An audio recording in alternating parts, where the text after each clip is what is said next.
Bismillahirrahmanirrahim. Hai, Assalamualaikum. Welcome back to Cikir Channel. Terima kasih akak ucapkan kepada semua kerana sentiasa memberi support untuk channel ni. Akak juga ingin ucapkan jutaan terima kasih kepada korang yang stay dengar dari awal sampai habis. Yang belum subscribe, korang kena tekan butang subscribe untuk tidak ketinggalan dengan konten-konten akak yang seterusnya. Okey, akak doakan agar kita semua dipermudahkan segala urusan, dilimpah ruahkan rezeki, dipanjangkan usia, diberikan kesihatan yang baik, disembuhkan daripada penyakit, insya-Allah. Amin ya rabbal alamin. Hari ini akak akan kongsikan dua kisah seram, di mana kedua-dua kisah seram tersebut akak petik daripada sebuah blog. Kalau korang nak dengar, jom stay sampai habis. Bismillahirrahmanirrahim. Qul a'udzu birabbin nas, malikin nas, ilahin nas, min syarril waswasil khannas, alladhi yuwaswisu fi sudurin nas, minal jinnati wan nas.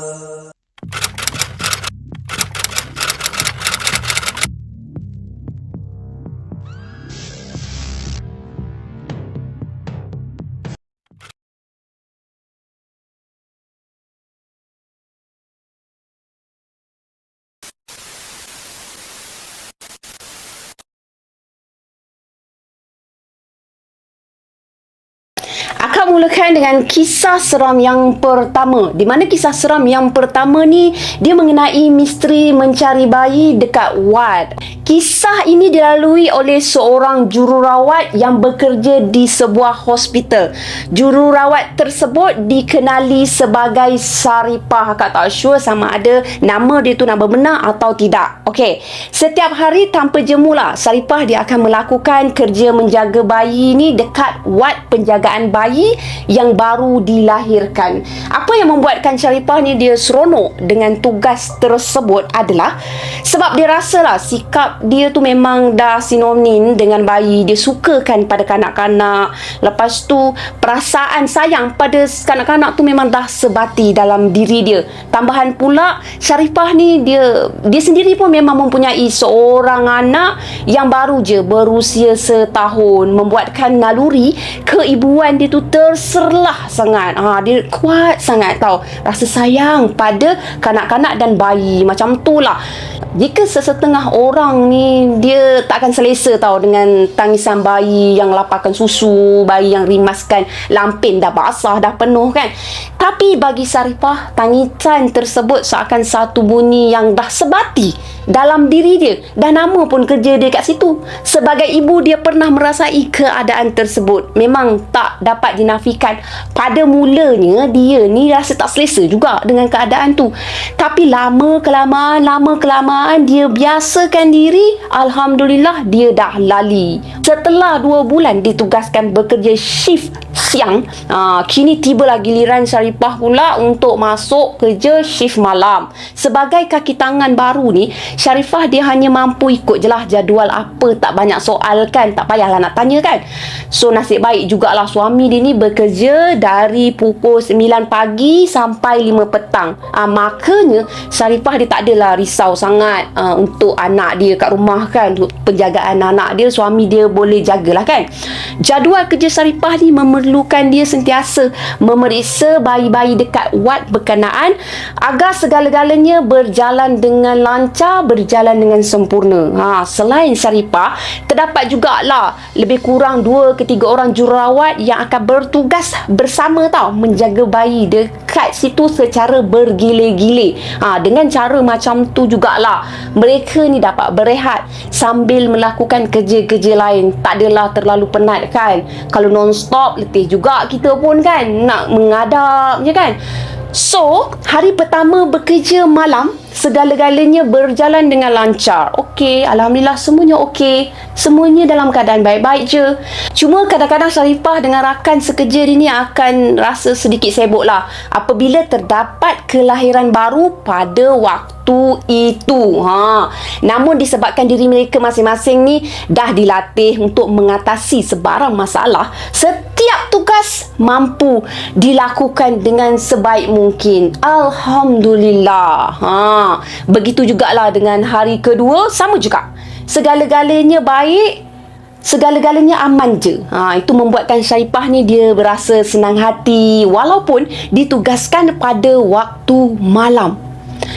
Tapi kan korang, pada malam yang ketiga, sesuatu yang tak dijangka telah berlaku ketika tiba giliran Sharifah memberi minum susu kepada bayi-bayi yang terjaga pada pukul 2 pagi.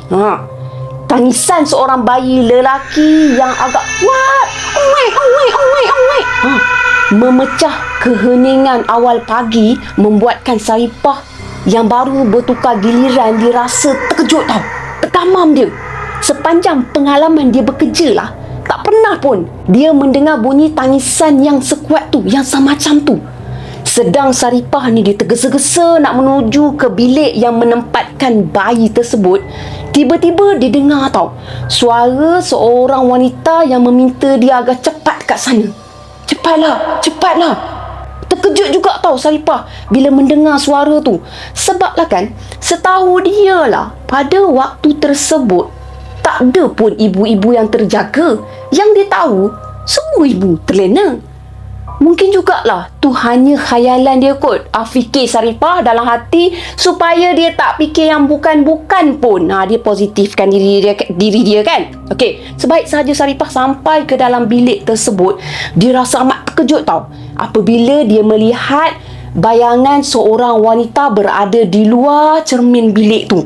Tambah menghairankan lagi Sharifah, pada waktu tu cermin tu menghala ke arah balkoni luar tau. Lepas tu tak ada pula tempat untuk berpijak yang cukup untuk menampung seorang manusia pun dekat situ. Kalau nak stay kat situ lah kan. Sharifah dia agak tergamam lah kan. Lepas tu tangisan bayi yang didengar tadi dia tak endahkan. Apa yang terdetik dalam hati dia pada waktu tu, dia nak selamatkan wanita tersebut daripada terjatuh. Sangkaan dia lah, wanita tu cuba bunuh diri ke, macam tu lah kan. Tanpa buang masa, Sharifah pun dia menuju ke arah cermin tingkap yang boleh dibuka bersebelahan dengan balkoni tu. Lepas tu dia nak pergilah selamatkan perempuan tu, wanita tu. Tapi belum sempat Sharifah tiba dekat situ, tiba-tiba bayangan wanita tersebut terbang dengan pantas. Dia nak kata bayangan tak bayangan macam tu, tetapi Sharifah nampak macam ada satu susuk tubuh tu terbang tau. Sharifah dia rasa terkejut lah korang. Lepas tu dia pun menjerit ketakutan. Dekat situ jugalah dia menjerit. Apabila mendengar jeritan Sharifah tu, dua orang rakan sekerja dia yang berada berhampiran bergegas-gegas tau mendapatkan Sharifah. Sebaik sahaja mereka sampai dekat bilik tersebut, segeralah mereka mendapatkan Sharifah. Beberapa ketika lepas tu kan, Sharifah ni dia tersedar, dia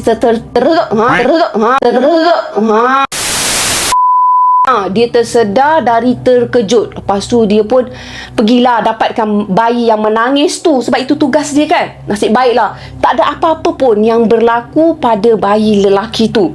Setelah berpuas hati dengan keadaan bayi tu, barulah Sharifah ni dia ceritakan balik apa yang berlaku pada rakan-rakan dia ni. Terkejut jugalah mereka sebab mereka tak pernah pun mengalami perkara tersebut sewaktu mereka bertugas tau. Tak ada apa-apa pun yang berlaku. Sharifah ni je yang alami. Itulah nasib dia kan. So Sharifah ni dia tak puas hati dengan kejadian tersebut. Terus je dia ambil keputusan, dia nak siasat berkaitan kenapa jadi macam tu, kenapa dia nampak macam tu kan.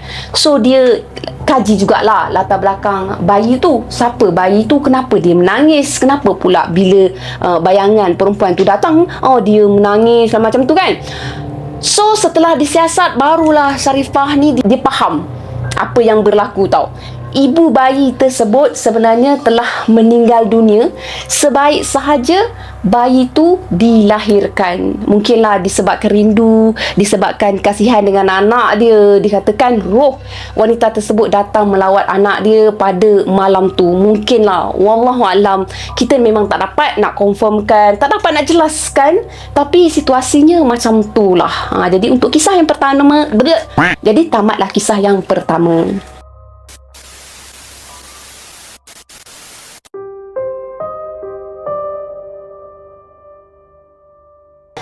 Teruskan dengan kisah seram yang kedua. Kisah seram yang kedua ni, dia mengisahkan tentang misteri wanita berbaju kebaya. Akak cakap awal-awal tau, dia more tu misteri. Kisah ni berlaku di sebuah kampung. Masa tu kan, ada satu majlis tahlil tau. Tapi kisah dia bukanlah berlaku semasa majlis tahlil. Dah tu Kak Cengkeh, apa pula kaitan majlis tahlil dengan cerita ni? Akak tanya, lepas tu akak jawab, kira okey lah kan? Dia macam ni sebenarnya. Majlis tahlil ni untuk arwah Haji Solihin. Keluarga arwah ni boleh dikatakan agak besar dengan bilangan anak yang ramai. Dah ramai anak, ramailah pula cucu-cucu kepada arwah ni. So, pada hari nak buat tahlil tu, anak-anak arwah ni masing-masing dia sibuklah bergotong royong. Dari awal pagi lagi, anak-anak kepada Haji Solihin ni sibuk menyiapkan hidangan untuk majlis tahlil arwah yang akan diadakan selepas waktu maghrib nanti. Okey, masing-masing ni dia dah diberikan tugas khas yang perlu diselesaikan sebelum menjelang senja. Semua ke-10 anak Haji Solihin telah pun berkampung dekat rumah pusaka arwah sejak 2 hari yang lepas tau. Ramai kan, 10 orang anak, meriah lah rumah tu jadinya.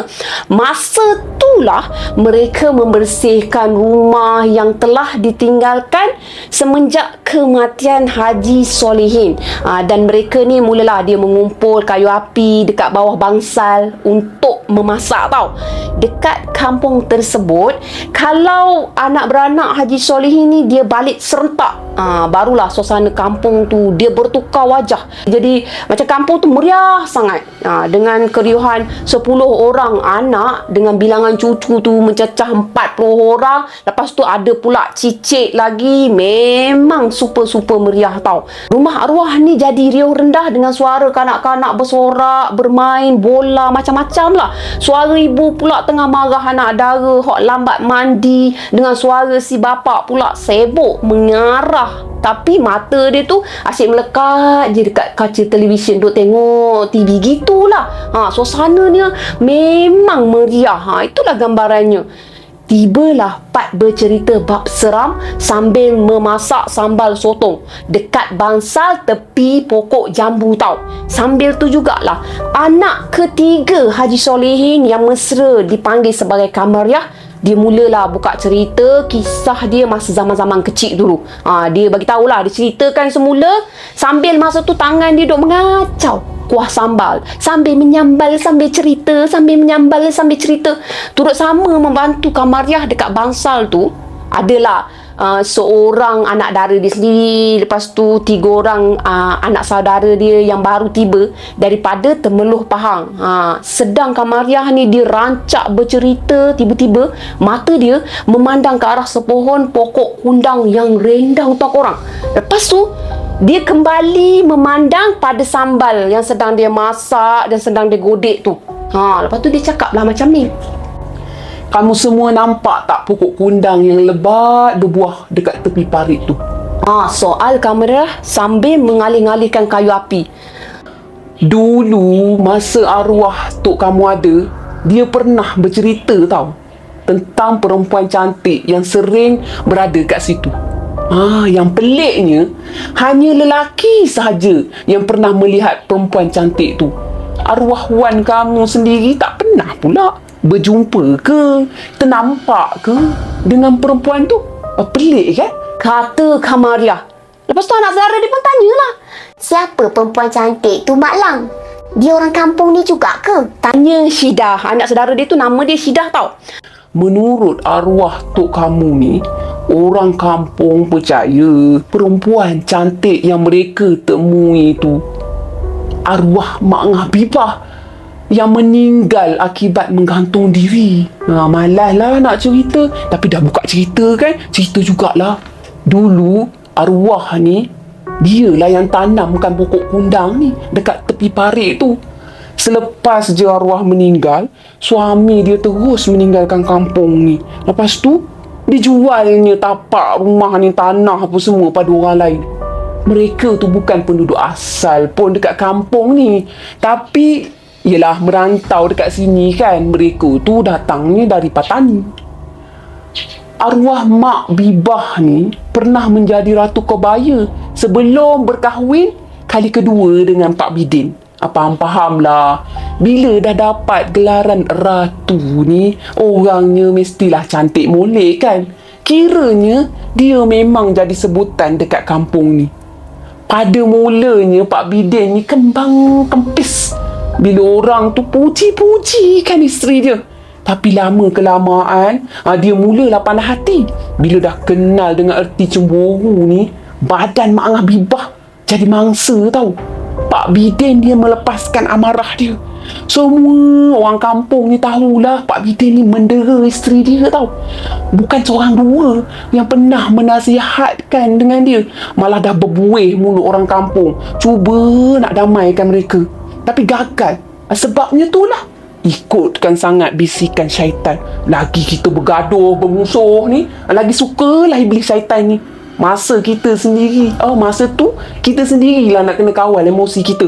Jangan diikutkan sangat amarah tu. Tapi itulah, menasihatkan Pak Bidin sama je seperti mencurahkan air ke daun keladi depan orang kampung. Dia elok berjanji nak berubah sikap, nak berubah semua. Depan Mak Ngah Bibah, dia kembalilah menjadi singa lapar, memukul bagai. Kemuncak pergaduhan mereka berdua tu terjadi bila Pak Bidin ni dia tuduhkan isteri dia buat hubungan dengan anak Pak Din tukang. Anak Pak Din tukang tu baru je lepas universiti.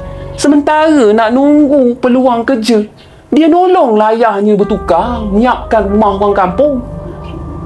Ketika nak besarkan dapur rumah Pak Bidin tu sendiri, Mak Ngah duduk dituduh. Mak Ngah dituduh main mata pula dengan budak bujang tu. Alah, budak ingusan je pun.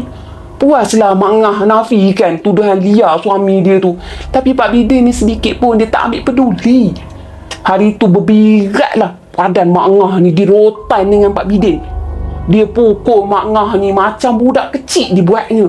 Langsung tak diendah rayu tangis Mak Ngah ni menahan sakit. Daga aku. Maunya tak sakit, gigit dia kerengga pun kita terasa sakitnya tau.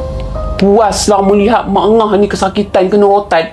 Pak Bidin pun dia terus pula menambah kesakitan dengan sepak terajang. Bukan puas korang, tak puas dengan tu, dia sepak terajang pula. Meraung panjang lah Mak Ngah pada hari tu. Orang sekeliling ni yang dengar terus manggil polis. Bila dah jadi kes polis ni, kisah Mak Ngah ni merebak sampai ke hujung kampung. Barulah Pak Bidin tu menyesal. Masa tu lah nak rasa malu lah bagai. Tapi nasi dah jadi bubur. Dengan tangan-tangan dua terangkat, entah senduk ke mana gamuknya ya. Mak Ngah dah tahu hati dah dengan perangai suaminya tu. Kekecewaan Mak Ngah semakin bertambah semenjak 2 bulan lepas tu, apabila ada perempuan siam pula dah datang ke rumah dia. Perempuan tu entah dari mana datang dah, mengadu pula sebagai perempuan simpanan Pak Bidin. Tak kecewa Mak Ngah masa tu. Perempuan tu siap tunjuk gambar-gambar Pak Bidin yang ada dalam simpanan dia. Hancur luluh tau hati Mak Ngah Bibah ni bila tengok kelakuan tak senonoh suaminya tu. Mana mau tak hancur hatinya. Hancur lah. Selang seminggu selepas tu, semasa Pak Bidin ni tak ada kat kampung, mayat Mak Ngah Bibah dijumpai tergantung dalam bilik tidur dia. Gempalah seluruh kampung bila dengar kisah Mak Ngah Bibah membunuh diri. Selepas jenazah Mak Ngah Bibah ni selamat dikebumikan, barulah Pak Bidin balik ke kampung semula. Tapi tak sanggup lagi lah dia nak tinggal dekat kampung tu, dekat rumah tu. Kata dia, hantu Mak Ngah selalu mengganggu dia. Jelas Kamariah dengan panjang lebar. Ralik jugalah semua anak-anak saudara dia, termasuk anak dia, mendengar story mori daripada mak saudara mereka ni kan. Masa bila pula orang kampung terserempak dengan hantu Mak Ngah tu? Soal lagi Syidah. Syidah dia macam dia excited nak dengar, dia yang agak suka dengar kan. Bersungguh-sungguh betul. Dia nak tahu cerita Mak Ngah tu. Macam ni, arwah tok kamu pernah terserempak dengan perempuan cantik. Perempuan cantik tu pakai baju kebaya ketika hari senja. Ada ke ketika senja pakai baju kebaya? Waktu tu dia sedang menghalal lembu ke dalam kandang. Kebetulan pula kandang lembu tu memang didirikan berdekatan dengan pokok kondang tu. Ada dekat kandang lembu ada perempuan cantik berbaju kebaya. Fikir-fikirkanlah, perempuan cantik tu berjalan laju, melintas dekat depan mata dia. Lepas tu terus berlalu dekat kebun Haji Busu.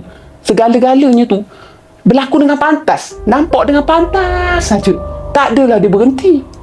Sekali toleh saja, bayangan perempuan cantik tu dah hilang.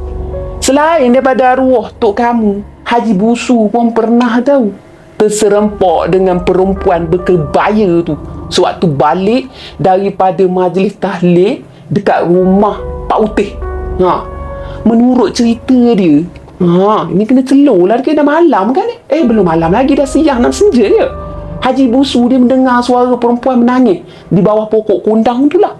Dari jauh Haji Busu nampak perempuan berkebaya ni seolah-olah melambai ke arah dia. Bila dia pergi mendekat dengan perempuan tu, makin menjauh pula perempuan tu pergi. Lepas tu hilang. Tak tahu dah ke mana. Boleh dikatakan hantu lah tu ya. Bila hantu berbaju kebaya tu menjadi bualan penduduk kampung ni, nama arwah Mak Ngah Bibah terus dikaitkan dengan penampakan tu tau. Sama ada betul atau tak, itulah hantu Mak Ngah Bibah. Tak ada siapa pun yang tahu. Panjang lebar lah penerangan Kamariah ni kepada si Syidah dengan yang lain-lain.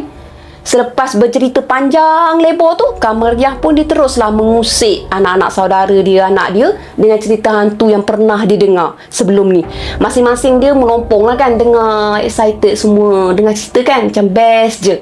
Selesailah tugas menyambal dekat situ. Masing-masing pun beredar dengan urusan masing-masing kan. Akak cakap tadi dah dekat dengan senja. Okey, majlis tahlil dekat rumah arwah Haji Solihin berjalan lancar pada malam tersebut. Semua lauk pauk yang dihidangkan kepada hadirin yang datang habis dijamah. Selesai membasuh pinggan, semua mengemas, tibalah giliran Kamariah dengan suami dia ni untuk balik menghantar Pak Utih ke kampung. Hantar Pak Utih tu balik ke kampung seberang. Pak Utih tu tak stay situ tau. Pak Utih tu dia menjangka usia 80 tahun. Macam tu lah. Pak Utih dia terlalu uzur untuk balik sendirian. Dalam kereta Kamariah ni dia sibuk lah mengungkit kisah arwah Mak Ngah Bibah ni. Menyambung lah pula lagi dalam kereta story pasal Mak Ngah Bibah ni. Tak puas lagi dia bercerita dekat anak-anak saudara anak dia, dia cerita pula lah kat dalam tu. Pak Utih pun disama naik jugalah pada masa tu. Galak jugalah Pak Ngah Utih ni menyambung cerita dia, semakin menambahkan kerancakan perbualan mereka pada malam tersebut. Sebaik sahaja menghantar Pak Utih ni, suami Kamariah dia bercadang nak balik mengikut jalan pintas je. Dekat kan? Ada jalan pintas, gunalah jalan pintas kan. Dah letih pula lagi. Makanya dia tekad nak lalu ikut jalan pintas. Walaupun mereka ni sedia maklum tau, laluan tu ada tanah perkuburan. Kisah Mak Ngah Bibah ni masih juga menjadi topik pilihan perbualan mereka berdua pada masa tu. Masa melintas di kawasan kubur lama tu, Kamariah dengan suami dia ni, dia ternampak tau, ada seorang perempuan cantik melintas betul-betul dekat depan kereta dia. Nasib baik jugalah perempuan cantik tu tak dilanggar oleh suami dia, yang membuatkan mereka melopong. Masa tu perempuan cantik tu memakai kebaya. Aneh kan? Pelik pun ya. Perempuan cantik tu Korang tak berkaki. Masing-masing terdiam. Terpaku. Tengok perempuan cantik berkebaya tu semakin lama semakin jauh. Lepas tu menghilang. Nasib baik tak datang ke arah mereka tau. Semenjak pada peristiwa tersebut, Kamariah dah tak berani lagi nak menyebut-nyebut nama Mak Ngabibah, Mak Ngabibah, Mak Ngabibah.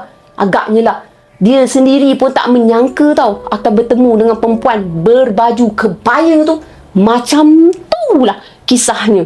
Kita ni jangan terlalu taksub dengan satu-satu perkara yang macam ni. Sekadar nak dengar, korang dengar, korang tonton, dah memadai. Jangan taksub sangat. Anggaplah ni sebagai satu bentuk hiburan. Apa yang baik korang ambil jadikan tauladan. Apa yang buruk, korang ambil jadikan sempadan. Janganlah kita ni nak ikutkan hati kita, nak bertanya dah itu ini semua. Gitu. Tamatlah cerita ni. Habis cerita. Sekian saja 2 kisah seram yang akak kongsikan pada kali ini. Apa yang baik sama-sama kita ambil jadikan sebagai tauladan, dan apa yang buruk sama-sama kita ambil jadikan sebagai sempadan. Maksudnya yang buruk kita jangan ikut tau korang. Jadi akak ambil kesempatan ni untuk mohon maaf. Andai akak tersalah kata, tersalah bicara semua, akak memang betul-betul minta maaf. Untuk korang yang mana ada kisah-kisah seram untuk dikongsikan dengan Cengkeh Channel, korang boleh DM pada Cengkeh Channel. Dan akak juga ingin ucapkan terima kasih kerana sudi dengar sampai habis. Apa-apa pun, terima kasih korang. Bye. Assalamualaikum. Bye. Bye.